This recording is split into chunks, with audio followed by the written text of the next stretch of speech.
یہ قرآن ایک بابرکت کتاب ہے جسے ہم نے آپ صلی اللہ علیہ وسلم پر نازل کیا تاکہ لوگ اس پہ غور اور فکر کریں اور تاکہ اہل فہم اس سے نصیحت حاصل کریں۔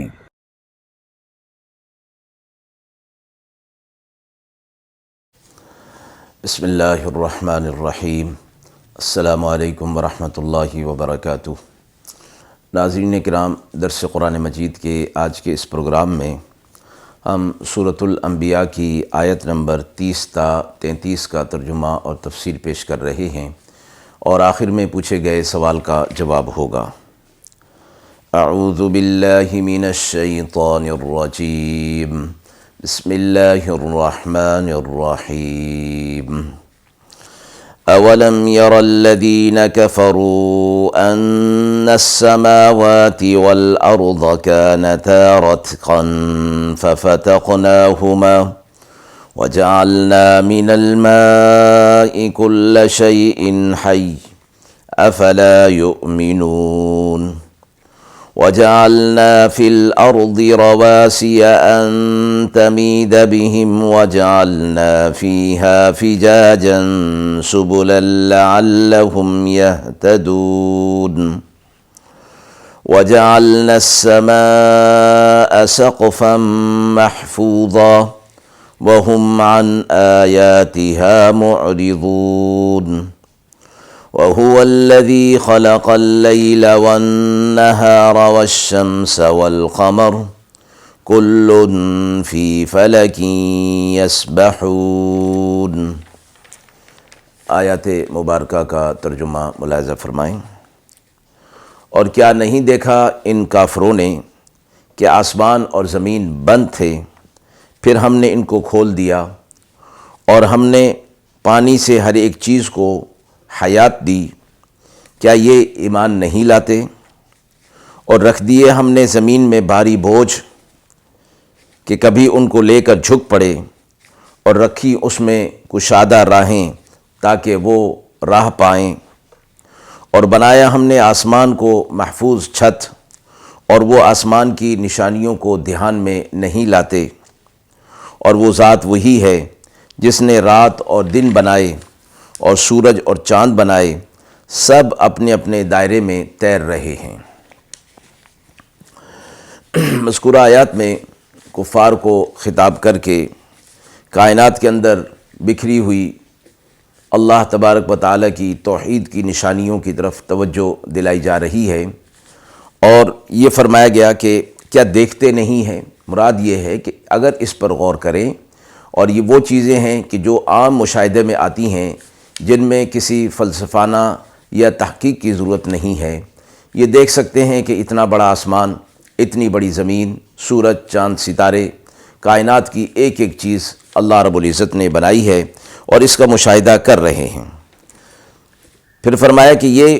بند تھے، آسمان بھی اور زمین بھی۔ مراد یہ ہے کہ ابتدا میں جب اللہ رب العزت نے انہیں پیدا کیا تو چونکہ ان کی ضرورت نہیں تھی آسمان سے پانی کے برسانے کی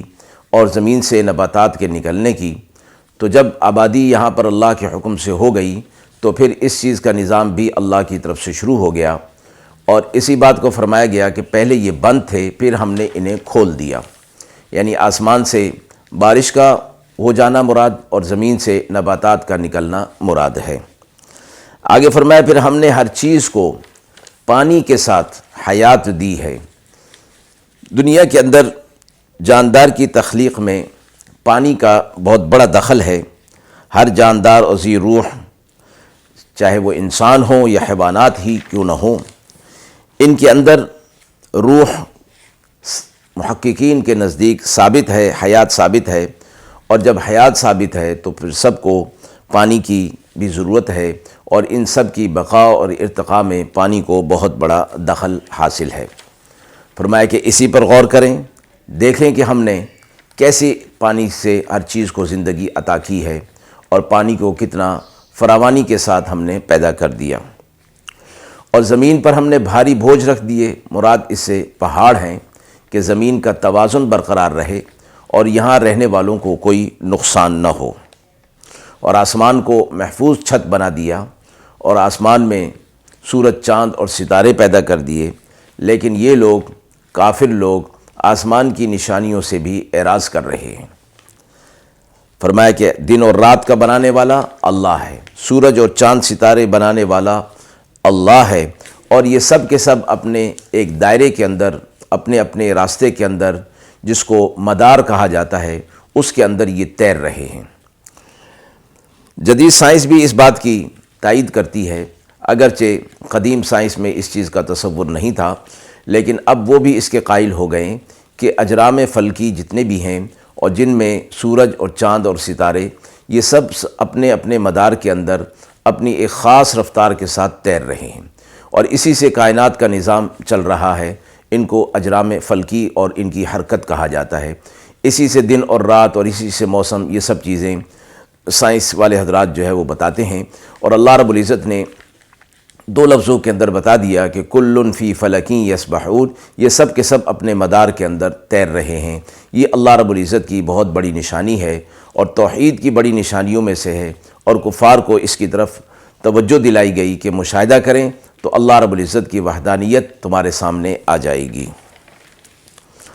آیت کے حوالے سے سوال پوچھا گیا ہے کہ آسمان اور زمین کے کھول دینے سے کیا مراد ہے؟ اللہ رب العزت نے ابتدا میں آسمان اور زمین کو جب پیدا کیا تو زمین پر چونکہ کوئی مخلوقات نہ تھیں، تو اس لیے آسمان سے پانی بھی نہیں برستا تھا اور زمین سے نباتات بھی نہیں اگتی تھیں۔ جب اللہ رب العزت نے یہاں پر انسان اور دیگر مخلوقات کو پیدا کر دیا تو پھر آسمان کا بھی منہ کھول دیا اور زمین کا بھی۔ آسمان کے منہ کھول دینے سے مراد یہ ہے کہ اس سے بارش برسا دی، اور زمین کا منہ کھول دینے سے مراد یہ ہے کہ اس سے نباتات کو پیدا کر دیا۔ اور اللہ رب العزت کی یہ شان ہے کہ بارش کے ذریعے سے جتنی بھی چیزیں پیدا ہوتی ہیں وہ عام دنیا کے پانی کی نسبت وہ زیادہ سرسبز اور شاداب ہوا کرتی ہیں۔ اس لیے زمین کو مردہ کہا گیا، اور اس پر جب اللہ کی طرف سے بارش آسمان کی طرف سے آتی ہے تو پھر وہ زمین کو زندہ فرما دیا گیا کہ گویا وہ زمین زندہ ہو گئی اور اس کا منہ کھل گیا اور نباتات ساری نکل پڑتی ہیں۔ وآخر دعوانا ان الحمد للہ رب العالمین۔